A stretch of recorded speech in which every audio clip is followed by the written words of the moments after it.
Old lady shelters poor homeless man. When she discovered he was an escaped prisoner, she did something shocking.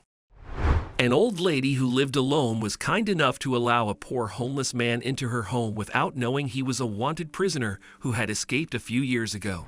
Agnes was an 83-year-old woman who lived on her own in Montgomery Drive, east of Illinois. She had been married to Jeff for about 5 decades until he passed away from pneumonia in 2011. Everyone in the community knew them as the couple who showed compassion, kindness, and gave hope to the community through their deeds. Although they had no children, these two found it easy to welcome the old residents and even new ones into their homes. After Fred's passing, his wife decided to continue to build their charitable legacy. Agnes not only needed to honor her deceased husband through her display of kindness, but she somehow felt fulfilled by helping others. On one warm summer evening, the 83-year-old thought about stretching her muscles. She had been confined to her home following the outbreak of the coronavirus pandemic that claimed the lives of many. Agnes was not new to being alone or maintaining her privacy in the big old house, but she wanted to see the faces of real people and meet up with other friendly neighbors. As she walked down the street, she saw a man in his 50s, dressed in torn, dirty clothes. His hair was tangled, his nails appeared irritatingly long and unkempt. Even behind her thick framed glasses, the old woman could see that the person she glanced at was a homeless man. After encountering the man, the 83-year-old woman discontinued her journey. She felt pity for him and wondered why such a man wandered around the neighborhood without catching anyone's attention. 3 days later, while Agnes was working in her garden, the white lilies and daffodils seemed to have blossomed in time. She came in contact with the homeless man again. This time, he stumbled upon her yard and politely asked for a job.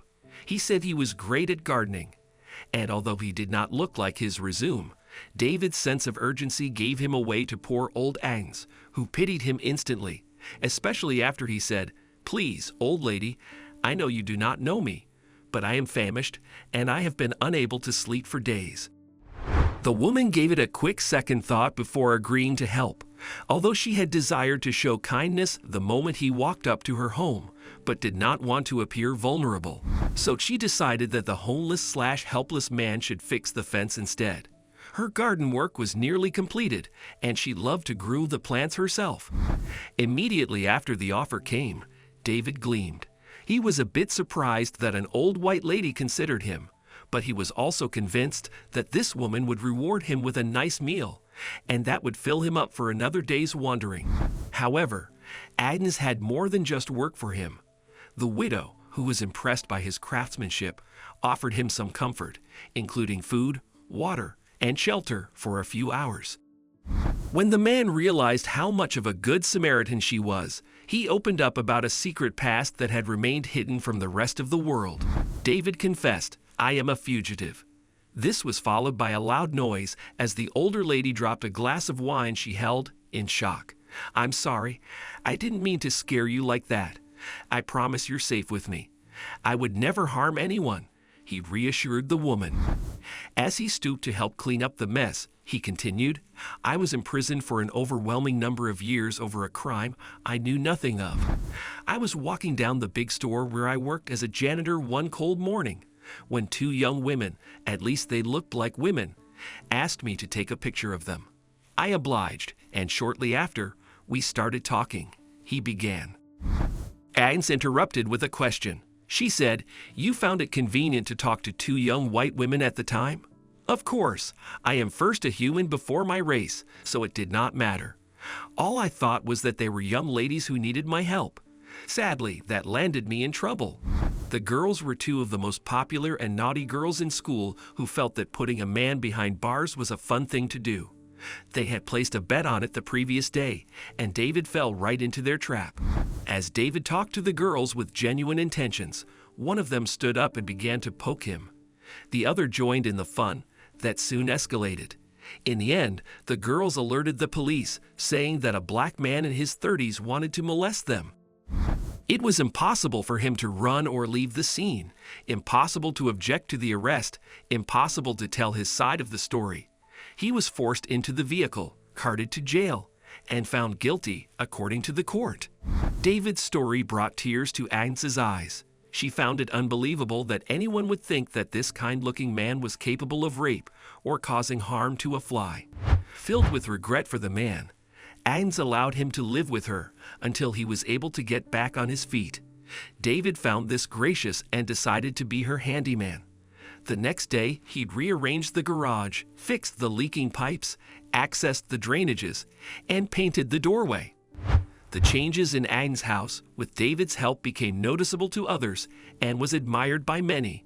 One of her neighbors, Stern, noticed the difference and wanted to talk to the old woman about it.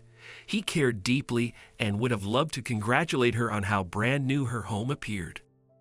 As Stern approached the front door, he was greeted by David, who intended to water the plants in the garden. But the man immediately the fugitive because his face had been all over the news. Stern replied to the greeting in a calm manner, and after hearing that Agnes was not home, he rushed to his house to phone the police, reporting the intruder. Within minutes, the police sirens blasted through the quiet streets, and the residents filed out in front of their porches, waiting to see what had been the issue. When the vehicles pulled over at Agnes's, they were scared. David was forced out in handcuffs, and he kept screaming, "I didn't do it.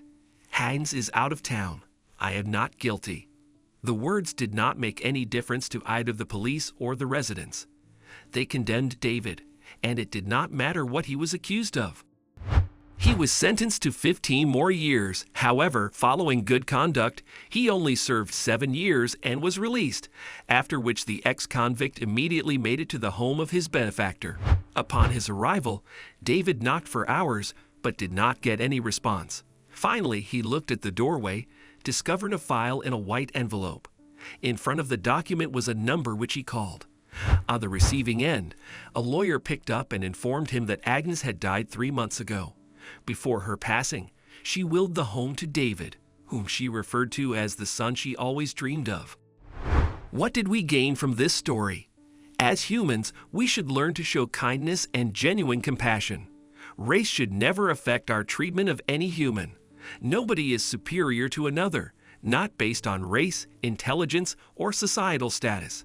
The truth never lies. In the end, David was released from prison.